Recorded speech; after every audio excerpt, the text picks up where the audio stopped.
আমি যেহেতু tribal students union ছাত্ৰ সন্থা গতিকে আমাৰ ৰাজনৈতিক বিষয়ত কিছুমান কথা কোৱাত অলপ অসুবিধা হয়। তথাপিতো আমি যেহেতু আমাৰ জনজাতিসকলৰ কিছুমান সমস্যা যেতিয়া আহে তেতিয়া আমি ৰাজনৈতিক বিষয়লৈ আমি কিছুমান ক্ষেত্ৰত ক'বলগীয়া হয় বা মাত মাতিবলগীয়া হয়।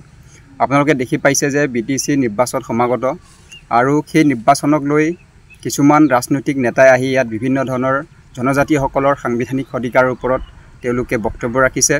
যেহেতু দিলীপ শইকীয়া ডাঙৰীয়া আহি ইয়াত কৈয়ে গ'ল যে BTCত নন প্ৰটেক্টেড যিসকল মানুহ আছে ট্ৰাইবেল বেল্ট এণ্ড ব্লকত তেওঁলোকো মাটি কিনিব পাৰিব। যিমানখিনি মানুহ আছে BTCত বসবাস কৰা মানুহ আছে সকলোকে মাটি কিনাৰ অধিকাৰটো তেওঁ দিব বিচাৰিছে। যিহেতু তেখেতে কৈছে, আগতো আমি শুনিবলৈ পাইছোঁ যে তেখেতে কৈছে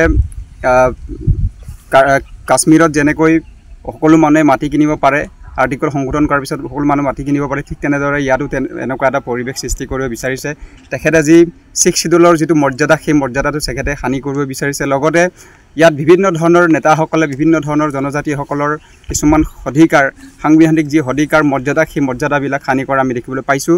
গতিকে আমি আহ্বান জনাইছোঁ যিসকল জনজাতি মানুহে BJPত সোমাই আছে, কাম কৰি আছে, আপোনালোকে স্বইচ্ছাৰে সেই BJP ত্যাগ কৰি আপোনালোকে ওলাই আহক।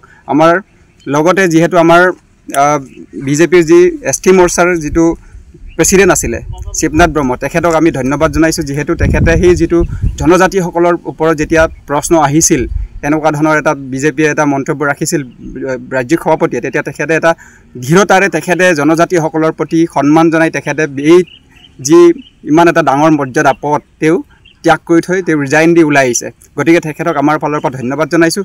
লগতে ইয়াত আমি দেখিবলৈ পাইছোঁ UPPLৰ নেতা যিটো আমাৰ ফৰেষ্ট ডিপাৰ্টমেণ্টৰ যিগৰাকী EM আছে, তেখেতে আমি বক্তব্য ৰখা আমি শুনিবলৈ পাইছোঁ যে যেতিয়ালৈকে BTCত বা BTRত UPPL চৰকাৰ থাকিব তেতিয়ালৈকে বোলে ইয়াত নন প্ৰটেক্টেড মানুহক ট্ৰাইবেল বেল্ট এণ্ড ব্লকত মাটিৰ পট্টা দিব বা মাটি কিনা বেচাৰ অধিকাৰ দিব। আৰু BTCত যি ট্ৰাইবেল বেল্ট এণ্ড ব্লক মাটি আছে সেই মাটিসমূহ উচ্ছেদ নকৰে।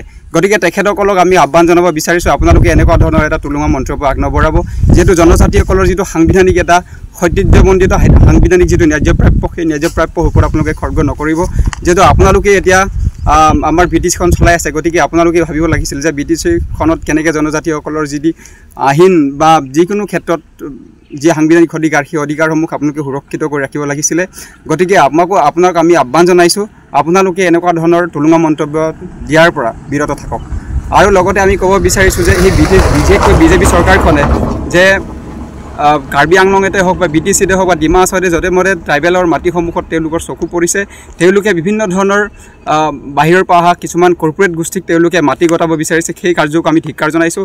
আৰু এনেকুৱা কামবিলাকৰ পৰা BJP চৰকাৰে যাতে জনজাতি অধ্যুষিত অঞ্চলত এনেকুৱা কামবিলাক নকৰিবৰ কাৰণে আমি আহ্বান জনাইছোঁ। অন্যথা কিন্তু আমি জনজাতি ছাত্ৰ সন্থাই কিন্তু BJP চৰকাৰৰ বিৰুদ্ধে অফেনলি আমি বিৰুদ্ধে থিয় হ'বলৈ বা ওলাই আহিবলৈ আমি বাধ্য হ'ম। ইয়াৰ কাৰণে একমাত্ৰ কিন্তু BJP চৰকাৰ জগৰীয়া হ'ব। ধন্যবাদ।